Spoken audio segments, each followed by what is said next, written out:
The road stretched ahead like an endless ribbon of asphalt, cutting through a barren desert under a moonless sky. Sarah gripped the steering wheel tighter, her knuckles white. The old car's radio crackled with static, unable to pick up a single station in the desolate expanse. Beside her, Mark snored softly, his head resting against the window. In the back seat, their friends Jess and Eric were slumped together, lulled to sleep by the hypnotic hum of the tires on the road. They were on their way to a remote music festival, chasing a weekend of fun and escape. But now, miles away from civilization, the desert felt oppressive, its silence an entity all its own. Sarah glanced at the gas gauge. The needle hovered precariously close to empty. "Hey," she said, nudging Mark awake. He blinked groggily. "We need gas soon. Can you check if there's a station nearby?" Mark fumbled for his phone, squinting at the screen. "No signal," he muttered, his voice thick with sleep. Sarah sighed, her stomach nodding. She hadn't seen another car for hours, let alone a gas station. Then, as if summoned by her desperation, headlights appeared in her rearview mirror. They grew closer, impossibly fast, until the vehicle was tailgating them, its high beams flooding the car with blinding light. "What the hell?" Sarah muttered, squinting against the glare.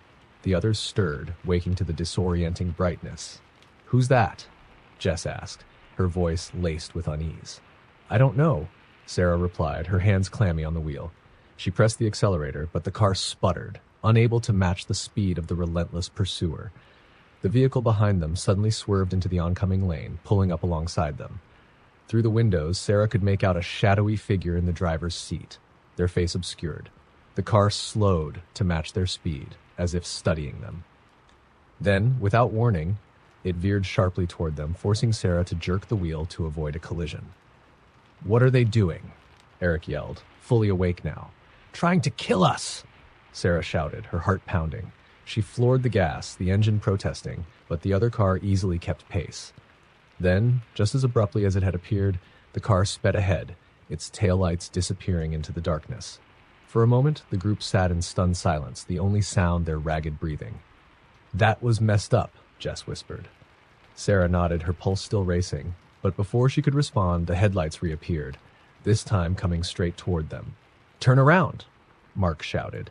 Sarah wrenched the wheel, spinning the car in a screeching U-turn. The other vehicle sped past, missing them by inches. She didn't stop to see if it would follow.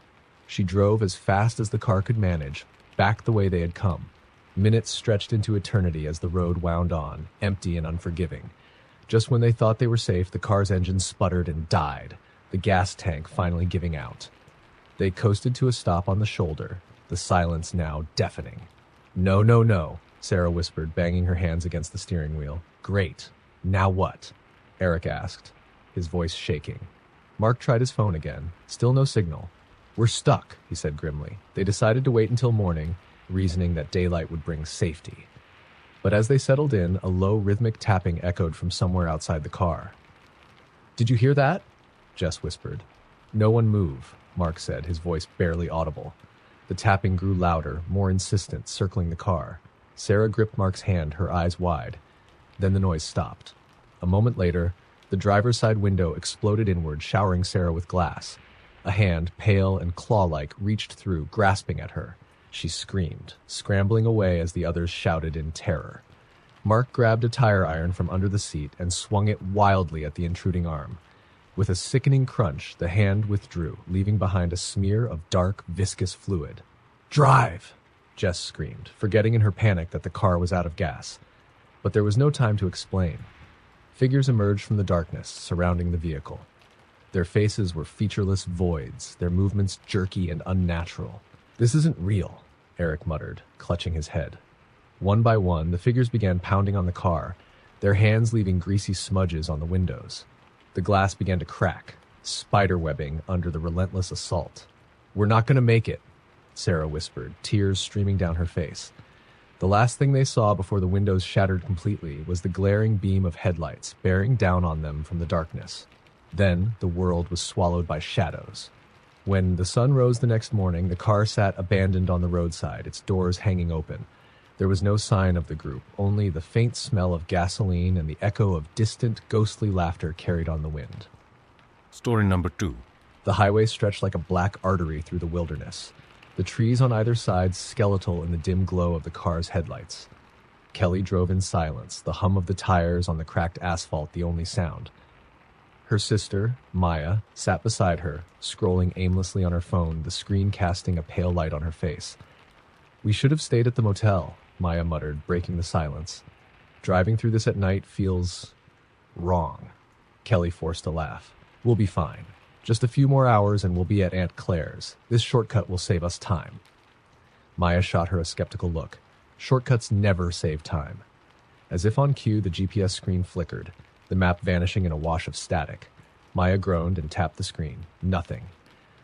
The phone in her lap lost signal, its clock freezing at 2:47 a.m. "Great," she said. "We're officially lost." Kelly tightened her grip on the wheel, unwilling to admit her own growing unease. The woods seemed to press closer, the trees leaning in like silent observers. The road felt endless, stretching into a void with no landmarks, no mile markers, not even a sign to suggest they were still heading anywhere. The first sign of trouble came in the form of a thud under the car. Kelly flinched as the steering wheel jerked. The engine sputtered, then died, leaving them in suffocating silence. "What was that?" Maya asked, her voice rising. "I don't know," Kelly replied, trying to restart the car. The ignition clicked but refused to catch. "Maybe we hit something?" Maya peered out into the darkness. "I don't see anything. And where would something even come from? There's nothing out here." Kelly grabbed a flashlight from the glove compartment and opened the door. The cold night air hit her like a slap, carrying with it a strange metallic tang. She crouched by the front of the car, shining the light on the tires. They were intact, but a dark, viscous substance dripped from the undercarriage. It looked like oil but smelled like rotting meat. "Kelly?" Maya called from the car. "What's that noise?" Kelly froze, listening. From somewhere in the woods came a faint, high-pitched whine, like a child crying, or something imitating a child crying. It was faint but insistent, cutting through the stillness. "Get back in the car," Maya said urgently. Kelly didn't argue. She scrambled back into the driver's seat and locked the doors. The sound grew louder, closer, until it was circling the vehicle. "What is that?" Maya whispered, her face pale. Kelly didn't answer. She kept her eyes on the rearview mirror, her breath fogging the glass. Then, in the beam of the flashlight she'd left on the ground, a shape emerged. It was humanoid, but wrong. Its limbs too long, its posture hunched as if unused to standing upright. Its face was a blank oval of pale flesh, featureless except for a gaping hole where a mouth should be. Maya screamed, and the thing tilted its head toward the sound. It moved closer, its gait lurching and unnatural until it was pressed against the driver's side window. Its breath fogged the glass, leaving streaks of condensation that smelled faintly of decay. "Drive!" Maya shouted. "I can't!" Kelly yelled back, her voice breaking. "The car won't start." The thing reached out, its fingers, long and spindly, tipped with claws that scraped against the window. It tilted its head again as if studying them before pressing its featureless face against the glass. Then it smiled. The movement of its skin was grotesque, tearing open its blank visage to reveal jagged, mismatched teeth. Maya fumbled with her phone, trying to call for help, but the screen was dead. The creature's smile widened impossibly, stretching from ear to non-existent ear. Then, with a sudden burst of movement, it slammed its fists against the car, the windows shaking under the impact. "Stop!" Kelly screamed, slamming her fists on the dashboard. The creature paused, its head snapping toward her as if it had understood. It stepped back, its body twitching violently, before turning and disappearing into the woods. Kelly and Maya sat frozen, their breaths shallow, but before relief could set in, the sound of footsteps began, heavy, deliberate, and coming from all sides. Shadows emerged from the trees, dozens of them, all moving toward the car. And then the lights went out, the flashlight, the car's interior light, everything. Darkness swallowed them whole, along with the sound of shattering glass and their screams. When dawn broke, the car was empty, its doors hanging open. On the windshield, scratched into the glass, was a single word, "Stay." Story number 3. The forest was alive with sound as Amy, Jake, and Claire drove deeper into the heart of it, their battered SUV bouncing over the uneven dirt road. The camping trip had been Claire's idea, a weekend getaway to unplug and reconnect. Jake had reluctantly agreed, and Amy had only come along to escape her stifling office job. None of them expected the woods to feel so isolating. As the sun dipped below the horizon, the trees cast long, jagged shadows across their path. The GPS had failed hours ago, leaving them to rely on an old paper map Claire insisted was accurate.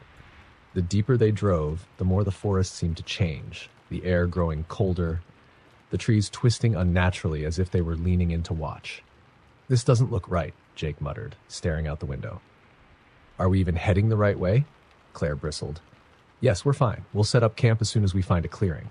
Amy was about to chime in when the headlights caught a flash of something on the road ahead. It was a deer, or what should have been a deer. Its body was twisted, bones jutting at wrong angles. It stared at them with empty sockets, its jaw hanging loose, a silent scream frozen on its face. "Holy!"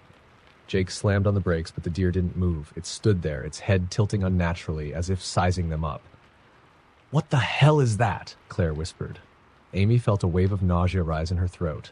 "It's not alive." The deer suddenly jerked its head toward the trees and bolted, its broken body moving faster than should have been possible. Without thinking, Jake started driving again, the SUV bouncing over the rough road. "We're not camping out here," Jake said firmly, his knuckles white on the steering wheel. "No argument here," Amy muttered, her eyes scanning the woods. After another 20 minutes of tense silence, they found a clearing and decided to stop. They were all too shaken to think clearly, and despite Jake's protests, Claire insisted they at least set up the tents for the night. The trio worked quickly, their flashlights casting nervous beams into the encroaching darkness. By the time the fire was lit, the oppressive silence of the forest had settled in, broken only by the occasional crack of a branch or rustle of leaves. It was Amy who first noticed the sound, a faint, distant whispering like voices carried on the wind. "Do you hear that?" she asked, her voice barely audible. Jake and Claire froze, straining to listen. The whispers grew louder, more distinct, but still impossible to understand. It wasn't one voice, it was many, overlapping in an eerie, nonsensical chorus. "Let's get in the tent," Claire said, her bravado faltering. They huddled inside the largest tent, the thin fabric doing little to block out the sound. The whispers grew louder, circling them until they seemed to come from every direction. Jake grabbed a flashlight and unzipped the tent. "We need to see what's out there." "No," Claire hissed, grabbing his arm. "Don't." But Jake stepped out, sweeping the flashlight beam across the trees. The whispers stopped abruptly, leaving behind an unnatural silence. Then, in the beam of light, a figure appeared. It was human-like, but its proportions were all wrong. Its limbs were too long, its fingers ending in sharp, claw-like tips. Its head was tilted at an impossible angle, and its eyes glowed with a faint, sickly light. Jake froze, his breath catching in his throat. The creature stared at him for a long moment before its mouth opened, unhinging like a snake's. A sound like grinding metal echoed through the clearing as it lunged. Jake screamed, dropping the flashlight as he scrambled back into the tent. "Go! We have to go!" The others didn't need to be told twice. They bolted for the SUV, their feet pounding against the ground. Amy dared a glance behind them and saw the creature standing at the edge of the clearing, watching. It didn't chase them. It didn't need to. As they reached the car and piled in, the headlights revealed more figures stepping out from the trees, dozens of them, all watching with glowing eyes. Jake started the engine, and they sped away, the road seeming to stretch endlessly in front of them. The figures followed, not running but appearing closer every time they looked back. The car's radio crackled to life, a garbled voice speaking in a language none of them understood. Then the headlights began to flicker. "Come on!" Jake shouted, slamming the gas pedal. The engine sputtered, and the car rolled to a stop. The figures surrounded them now, their glowing eyes piercing the darkness. The last thing Amy saw before the world went black was the twisted face of the deer. Pressed against her window, its gaping jaw curling into a smile. Story number 4. The storm rolled in fast, turning the skies an angry shade of gray as thunder growled in the distance. Ben and Lisa had been driving for hours on the desolate country road, trying to make it to their cabin before nightfall. The map app had long since lost signal, and the radio only played static. They hadn't seen another car in over an hour. Lisa glanced out the window at the endless fields of tall corn that seemed to stretch forever. "This is how horror movies start," she joked, though her voice held a nervous edge. Ben smirked, but his grip on the steering wheel tightened. "Relax, we're not lost. Worst case, we pull over and wait for the storm to pass." As if in response, a bolt of lightning illuminated the sky, followed by a deafening clap of thunder. Rain began to pour, heavy and relentless, blurring the windshield. The headlights barely cut through the downpour, and the road was quickly turning slick. "There," Lisa pointed, spotting a faint glow up ahead. "A house. Maybe we can ask for directions." Ben hesitated. The house was barely visible through the sheets of rain, a hulking silhouette with one dime light flickering in the window. "I don't know," he said. "It looks abandoned." "It's better than staying out here," Lisa insisted. Reluctantly, Ben turned onto the muddy driveway, the car's tires sinking slightly into the earth. The house was old, its wooden planks warped and weathered by time. The front door hung slightly ajar, creaking in the wind. "Stay here," Ben said, grabbing a flashlight from the glove compartment. "I'll check it out." "No way," Lisa shot back, unbuckling her seatbelt. "I'm not sitting in the car by myself." They stepped out into the storm, the rain soaking them instantly. The porch sagged under their weight as they approached the door. Ben pushed it open with a groan, shining the flashlight into the dark interior. The house smelled of mildew and something else, something faintly metallic. The furniture was old, covered in sheets, and the wallpaper peeled from the walls. Dust hung thick in the air, disturbed only by their presence. "Hello?" Lisa called, her voice trembling slightly. Silence. The two ventured further inside. The dim light they'd seen from the road came from an oil lamp sitting on a wooden table in the center of the room.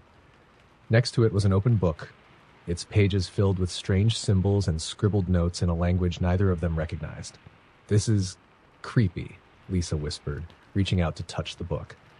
Before her fingers could graze the page, the lamp flickered and went out, plunging them into darkness. Ben's flashlight flickered, then died as well. "Ben?" Lisa's voice quivered. "What's happening?" The sound of footsteps echoed from above them, slow and deliberate. The floorboards creaked under the weight of something heavy. "Let's go," Ben hissed, grabbing Lisa's arm. They turned to leave, but the front door slammed shut with a force that rattled the walls. Lisa screamed, pulling at the door handle, but it wouldn't budge. The footsteps above them grew faster, more frantic, like someone, or something, was running back and forth. Then it stopped. Dead silence filled the house, thick and suffocating. Ben pressed his ear to the door, his breath shallow. Maybe it's... A loud crash cut him off as something heavy landed behind them. Lisa turned slowly, her heart pounding. A figure stood at the base of the staircase, its outline barely visible in the dim light. It was tall and gaunt, its limbs unnaturally long. Its head tilted to the side, and its eyes, empty, hollow voids, seemed to bore into her. The figure moved forward, its feet dragging across the floor. It made no sound other than a low, guttural growl that seemed to reverberate in their bones. "Run!" Ben shouted, grabbing Lisa's hand and yanking her toward the back of the house. They stumbled through the dark, bumping into walls and furniture. Behind them, the creature's pace quickened, its growls turning into a deafening roar. They burst into the kitchen, slamming the door behind them.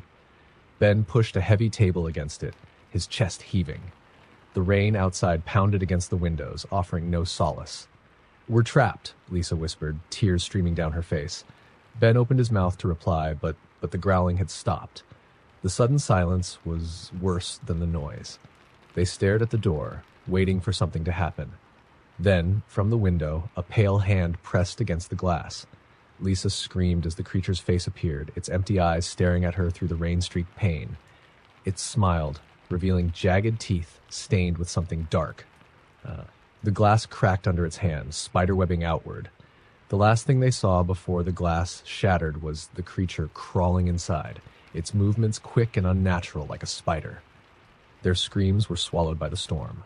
The next morning, the car was still parked in the driveway, its doors open.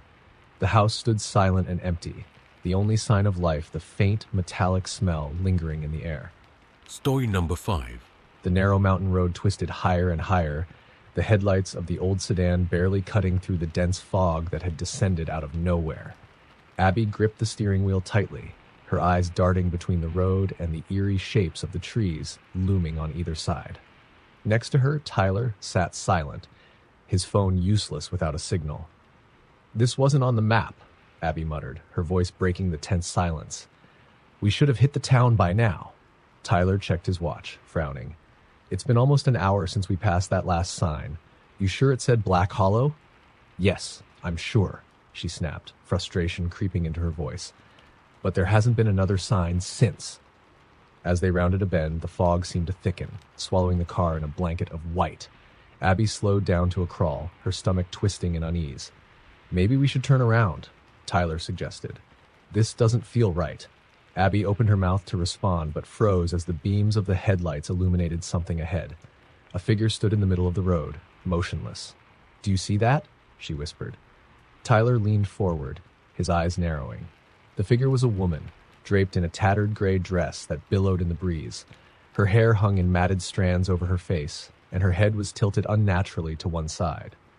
Go around her, Tyler urged, his voice low. Don't stop. Abby's foot hovered over the accelerator, but the woman raised a hand, palm out, as if to signal them to stop. What if she needs help? Abby asked. What if she doesn't? Tyler shot back. Abby hesitated, her instincts warring with her conscience. Then the woman began to move, slowly walking toward the car.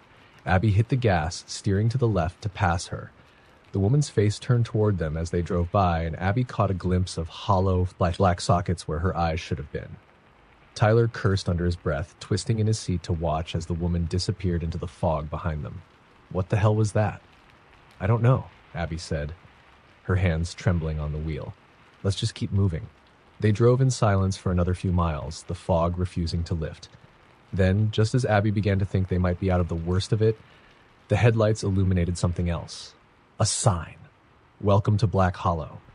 Finally, Tyler said, relief flooding his voice. We're close. But Abby didn't feel relief. The sign looked old, the paint peeling and the wood rotting, and below the welcome message, scrawled in faded red letters, was another line. Turn back. Turn back. The car crept forward into the town. The buildings were dilapidated, their windows shattered and their walls sagging with decay. The streets were eerily deserted, the only sound the faint creak of an old swing swaying in the wind. This place looks abandoned, Tyler said, glancing around. Are we sure this is even Black Hollow? We don't have a choice, Abby replied. We need to find someone, or at least wait out the fog. They parked near what appeared to be an old diner, its sign hanging precariously by a single chain. As they stepped out of the car, the air felt wrong. Too still, too heavy. Abby pushed open the door of the diner, the bell above it jingling weakly. Inside, the tables were covered in dust, and the air smelled of mildew and something faintly metallic. A jukebox in the corner flickered to life, playing a slow, distorted tune that made her skin crawl. Hello? Abby called out. No response. Let's just get back in the car, Tyler said, his voice shaking. There's nothing here. Abby turned to leave, but the door slammed shut, the sound reverberating through the empty space. The jukebox went silent, and the air grew colder. From the shadows at the back of the diner, a figure emerged. It was the woman from the road, her head still tilted at that unnatural angle. Her empty sockets stared straight at them as she raised a hand and pointed. Run, she rasped, her voice like dry leaves scraping against stone. Abby didn't need to be told twice. She grabbed Tyler's arm, yanking him toward the door. But as they reached it, they found it wouldn't budge. The sound of footsteps echoed behind them, heavy and deliberate. Abby turned her head just enough to see shapes emerging from the shadows, figures like the woman, their hollow eyes fixed on her and Tyler. They moved slowly, deliberately, as if savoring the chase. Go, Tyler shouted, shoving a chair through the nearest window. The glass shattered, and they scrambled through, cutting their hands on the jagged edges. They ran back to the car, the figures moving faster now, their guttural whispers filling the air. Abby fumbled with the keys, her hands shaking as she tried to unlock the door. Finally, the engine roared to life, and they sped out of the town, the fog seeming to thin as they left Black Hollow behind. Neither of them spoke until the town was far in the rearview mirror. Then, just as Tyler let out a shaky breath, the GPS flickered back on. The screen showed their location, but instead of a road, it displayed an empty field. What the? Tyler began, but his words died in his throat. The woman was standing in the middle of the road ahead, her hollow eyes staring through the windshield, and this time she smiled. Story number 6. The drive to the old lodge was supposed to be a peaceful escape from the chaos of city life. Greg, Emily, and their friends Sarah and Mike had rented the place on a whim, intrigued by its remote location deep in the Appalachian Mountains. The journey had started with laughter and excitement, but as the sun dipped below the horizon and the road turned from asphalt to dirt, an uneasy silence fell over the group. The forest grew denser, the towering trees forming a canopy that blocked out what little moonlight there was. The GPS lost signal, leaving them with only a printed map and Greg's questionable sense of direction. "This is definitely the way," Greg said, for the third time, though his grip on the steering wheel betrayed his nerves. Emily, sitting in the passenger seat, frowned as she scanned the map. "It doesn't feel right. Shouldn't we have seen a sign by now? Maybe it's farther ahead." Sarah offered from the back seat, though her voice lacked conviction. The car jolted as it hit a pothole, causing everyone to bounce in their seats. "Careful, man," Mike muttered, peering out the window at the seemingly endless rows of trees. "Last thing we need is a flat tire out here." As they pressed on, the road seemed to narrow, the trees on either side pressing closer. Then, in the beam of the headlights, they saw it. A crudely constructed wooden sign nailed to a tree. The words were scrawled in uneven black paint. "Turn back." The group exchanged uneasy glances. "It's probably some prank," Greg said, forcing a laugh. "Just local kids messing around." "Or a warning," Emily said, her voice low. Greg ignored her and drove on, but the atmosphere in the car grew heavier. The road began to twist and turn, each bend revealing more darkness. The headlights illuminated strange carvings on the trees, symbols and runes that none of them recognized. "What are those?" Sarah asked, her face pale. "Just markings," Greg said quickly, "probably from hunters." But his tone betrayed him. He didn't believe his own words. Finally, the road opened into a clearing, and there it was, the lodge. It looked ancient, its wooden walls weathered and gray. The windows were dark, reflecting the faint glow of the car's headlights. "Cozy," Mike said sarcastically. "Real welcoming." Emily hesitated as Greg killed the engine. "Are we sure about this? We could just drive back to the last town." "And get lost again?" Greg shook his head. "We're staying. Let's just check it out." Reluctantly, they grabbed their bags and stepped out into the cold night air. The forest was unnervingly silent, the only sound the crunch of leaves beneath their feet. The lodge door creaked as Greg pushed it open, revealing a dimly lit interior. A single lantern burned on a table, casting flickering shadows across the room. "Someone's been here?" Emily said, her eyes darting around. "No one's here now," Greg replied, setting his bag down. "We'll be fine." They explored the lodge, finding it sparsely furnished but functional. There were 4 bedrooms, a small kitchen, and a sitting area with a massive stone fireplace. The group tried to shake off their unease, convincing themselves it was just nerves. Later that night, as they settled in, the sound began, a faint tapping at the windows. "Is it raining?" Sarah asked, her voice trembling. Greg peered out the window but saw nothing. "No, probably just tree branches." The tapping grew louder, more insistent. Then came the whispering, a low, unintelligible murmur that seemed to come from all around the lodge. "Did you hear that?" Emily whispered, clutching her blanket. They all heard it. The whispers grew louder, rising and falling like a twisted melody. Mike grabbed a flashlight and stormed outside, his frustration masking his fear. "All right, who's out there?" he shouted into the darkness. The light from his flashlight barely penetrated the dense fog that had rolled in. He turned in a slow circle, his breath visible in the cold air. Then he saw them. Figures stood just beyond the tree line, their forms barely discernible in the mist. They were unnaturally tall and thin, their limbs elongated and bent at impossible angles. Their faces were pale and featureless, except for their mouths, which were stretched into wide, jagged smiles. "Mike?" Sarah called from the doorway. "What do you see?" Mike didn't respond. He stumbled backward, dropping the flashlight. It rolled on the ground, its beam swinging wildly and illuminating more figures emerging from the forest. "Get inside!" Greg shouted, pulling Mike back into the lodge and slamming the door. The whispers outside turned to laughter, high-pitched, distorted, and unnatural. It echoed around them, making the walls of the lodge seem to vibrate. "What do they want?" Sarah sobbed, her hands trembling. "They're not human," Mike said, his voice hollow. "There's something else." The laughter stopped abruptly, leaving an oppressive silence. Then, one by one, the lights in the lodge began to go out. First the lantern in the main room, then the bulbs in the kitchen, until only the faint glow of the fireplace remained. A loud bang rattled the front door, followed by another. Something, or several somethings, was trying to get in. "We have to go," Emily shouted. "There's nowhere to go." Greg snapped, his face pale. "We're surrounded."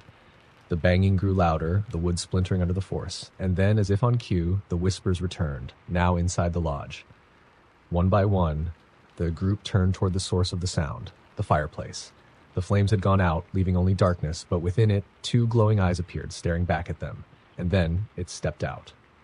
Story number 7. The rain fell in relentless sheets as Hannah and her younger brother, Dylan, drove along the winding, desolate road. The plan had been to reach their grandmother's house by sundown, but the storm had slowed them down, and now it was well past midnight.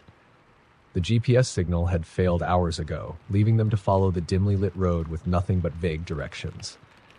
The headlights reflected off the slick pavement, and the dense forest on either side seemed to close in on them. Dylan, slouched in the passenger seat, stared out the window at the endless rows of trees. "This place is creepy," he muttered. "Feels like we're driving in circles." "We're not," Hannah replied, though she wasn't so sure. The road looked identical no matter how far they went. Sharp turns, tall pines, and an occasional broken-down sign warning of slippery conditions. She tightened her grip on the steering wheel. Just as she rounded another bend, a shape appeared in the middle of the road. A woman, dressed in white, soaked from the rain. Her head was down, her hair plastered to her face. "Watch out!" Dylan yelled. Hannah slammed the brakes, the car skidding to a halt inches from the figure. The woman didn't flinch or move. She just stood there, her shoulders rising and falling as though she were sobbing. "What do we do?" Dylan asked, his voice shaking. "I don't know," Hannah admitted. "Maybe she needs help." Dylan shook his head. "This feels wrong. Don't get out." Ignoring him, Hannah rolled down her window a crack. "Ma'am, are you okay? Do you need a ride?" The woman slowly lifted her head. Her face was pale and gaunt, her eyes sunken and hollow. Rain dripped from her chin as she stared at them without blinking. Then she smiled, a wide, unnatural grin that stretched far beyond what a human mouth should. Hannah's breath caught in her throat, and she quickly rolled up the window.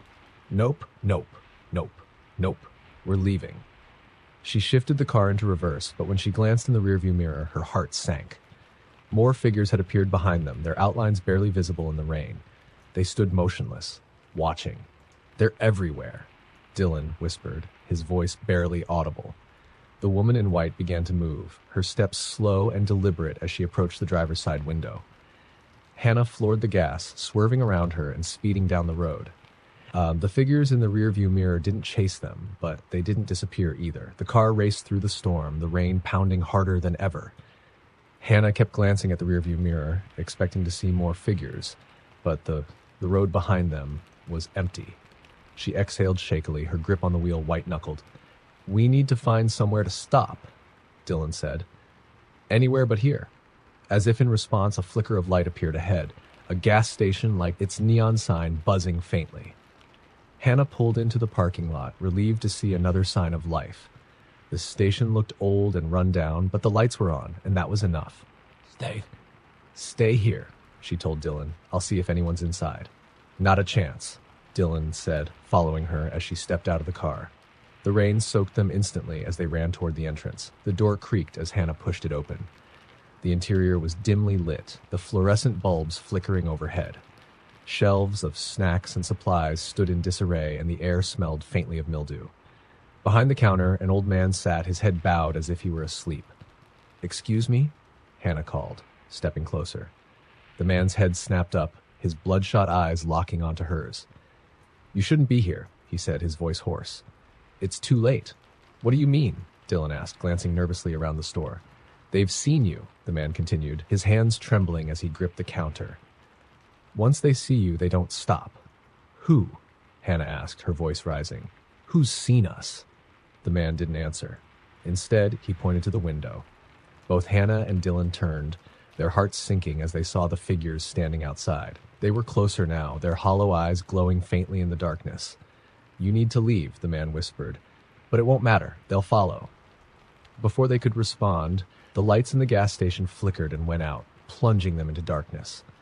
The last thing Hannah saw before the room went black was the woman in white, standing inches from the glass, her smile wider than ever. The door rattled as if something was trying to get in. Then, from the shadows inside the store, a soft whisper echoed, a single word, repeated over and over. "Run." Hannah didn't wait. She grabbed Dylan's hand, and together they bolted back to the car. The figures were everywhere now, their forms distorted in the rain, their whispers growing louder, more insistent. The car roared to life, and they sped away, the gas station vanishing into the storm behind them. But as they drove, the whispers followed, growing louder, no matter how far they went. And when Hannah glanced in the rearview mirror, she realized with a sinking dread that the back seat wasn't empty. Story number 8. The sky was an unsettling shade of gray as Mia, Connor, and Rachel drove through the countryside. The old highway stretched endlessly before them, cutting through fields of tall grass that swayed in the wind. They were on their way to a weekend cabin retreat, but the isolation of the road was beginning to weigh on them. "Are we sure this is the right way?" Rachel asked from the back seat, her voice tinged with unease. Connor, who was driving, checked the map on his phone. "The GPS says it's the shortest route. Just relax. We'll be there before dark." Mia, sitting in the passenger seat, frowned as she looked out at the empty landscape. "This road feels off. Have we passed another car? A house? Anything?"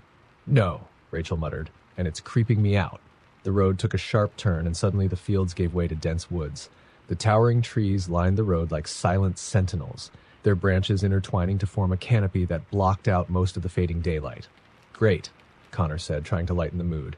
"This is how horror movies start." "Don't even joke about that," Rachel snapped. They continued in tense silence, the car's tires crunching on gravel. Then, out of nowhere, the radio turned on, crackling with static. Connor glanced at the dashboard, confused. "Did you touch something?" he asked Mia. "No," she replied, staring at the radio as the static faded and a voice emerged, soft, distorted, and barely audible. "Turn back." Connor quickly turned the radio off, his hands tightening on the wheel. "Old signal interference. That's all." Rachel leaned forward, her face pale. "That wasn't interference, Connor. That was a voice." Before anyone could respond, they saw it. A wooden sign on the side of the road, its paint peeling and the letters faded. It read, "Ash Hollow, 5 miles. "I've never heard of Ash Hollow," Mia said. "It's probably just a small town," Connor said, though his tone lacked confidence. As they drove deeper into the woods, the air seemed to grow heavier, the silence more oppressive. The trees on either side of the road appeared closer, their gnarled branches reaching like claws. Then the car's headlights flickered. "What the hell?" Connor muttered, tapping the dashboard. The lights dimmed, then brightened again, casting strange shadows across the trees. "That's it," Rachel said. "I'm officially freaked out. Turn around." Connor sighed but didn't argue. He slowed the car, looking for a place to turn around. Just as he was about to reverse, the headlights illuminated something on the road ahead. A man stood in the middle of the asphalt, his back to them. He was dressed in old-fashioned clothes, a tattered suit, and a wide-brimmed hat. His posture was stiff, his arms hanging limply at his sides. Connor stopped the car, his heart racing. "What's this guy doing out here?" "Don't stop," Mia whispered. "Just go around him." Connor slowly inched the car forward, steering to the left. As they passed, the man's head turned impossibly fast to face them. His eyes were black voids, his mouth stretched into a grotesque grin. Rachel screamed, and Connor hit the gas, speeding down the road. "What the hell was that?" he shouted, his voice shaking. "Just drive," Mia yelled. The woods seemed to close in around them, the darkness growing thicker. The road began to twist and turn unpredictably, and no matter how far they drove, there was no sign of an exit. Then they saw the sign again. "Ash Hollow, 5 miles. "That can't be right," Connor said, his voice trembling. "We're going in circles." "No, we're not," Rachel said, pointing. "Look." Ahead of them, the man was standing in the middle of the road again, in the exact same spot as before. Connor slammed on the brakes, the tires screeching. The man didn't move, didn't flinch. Instead, he raised one hand and pointed toward the woods. "Go back," the voice from the radio said again, though the radio was still off. The words echoed inside the car, impossibly loud. "We're leaving," Connor said, reversing the car and turning it around. He floored the gas, speeding back the way they had come, but the road didn't lead back to the open fields. Instead, it twisted deeper into the forest, the trees growing denser and more twisted. The headlights flickered again, and the car's engine began to sputter. "No, no, no," Connor muttered, hitting the steering wheel. The car coasted to a stop, the engine dead. "Now what?" Rachel whispered, tears streaming down her face. The radio crackled to life again, the static filling the car. Over it came the same distorted voice, now louder and more urgent. "You shouldn't have stayed." Then, from the darkness of the woods, shapes began to emerge. Dozens of figures, their bodies unnaturally thin and their faces obscured by shadows, stepped silently onto the road. They surrounded the car, their hollow eyes staring in unison. Connor tried to start the engine, but it wouldn't turn over. The figures drew closer, their movements slow but deliberate. "What do they want?" Mia whispered, her voice shaking. "They want us," Rachel said, her eyes wide with terror. The last thing they heard was the sound of tapping on the windows, followed by a faint whisper that seemed to come from all directions at once. "Welcome to Ash Hollow." Story number 9. The two-lane highway stretched endlessly before Claire and Jake, cutting through miles of desolate desert. They were heading to a music festival in the next state over, but a wrong turn and a stubborn GPS had sent them far off course. The sun had set hours ago, and now the darkness pressed in on them, broken only by their car's flickering headlights. "This doesn't look right," Claire said, her voice uneasy as she stared out at the empty landscape. Jake, gripping the wheel tightly, nodded. "Yeah, I know. But the GPS says there's a gas station up ahead. We'll stop there and figure it out." As if on cue, a faint glow appeared on the horizon. A lone neon sign buzzed weakly in the distance, casting a pale blue light that grew stronger as they approached. The sign read, "Last Stop Gas, open 24 hours. The station was old and decrepit, its pumps rusted and the building itself leaning slightly to one side. A single bulb flickered above the entrance, casting strange shadows across the cracked pavement. "This place gives me the creeps," Claire muttered as they pulled up. "Do we really have to stop here?" Jake sighed. "We're on empty. Unless you feel like pushing the car, this is our only option." They stepped out of the car, the warm desert air unsettlingly still. Claire glanced around, feeling as though they were being watched. The station was eerily quiet, save for the occasional hum of the neon sign. Inside, the station was no better. The shelves were dusty and sparsely stocked, and the fluorescent lights overhead flickered intermittently. Behind the counter sat an old man with leathery skin and a wide-brimmed hat that shadowed most of his face. Jake approached the counter, forcing a smile. Fill up on pump 2, please." The man didn't respond immediately. When he finally looked up, his eyes were a cloudy, pale gray, and his lips curled into a slow, unsettling grin. "You're far from home," he said, his voice raspy and low. "Yeah," Jake said awkwardly. "Just passing through."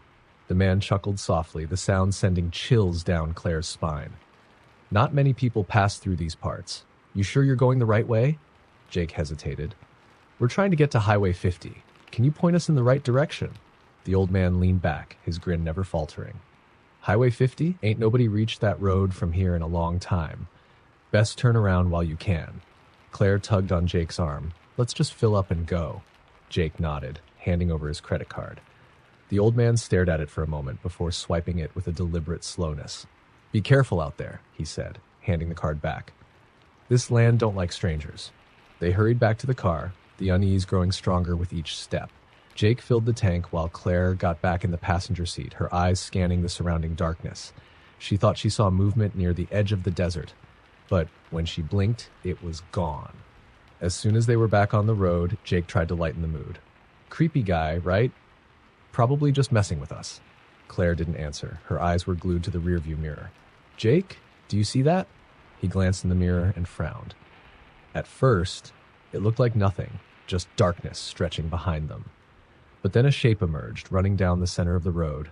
It was humanoid, but moved unnaturally fast, its limbs jerking with every stride. "What the hell is that?" Jake shouted, pressing harder on the gas.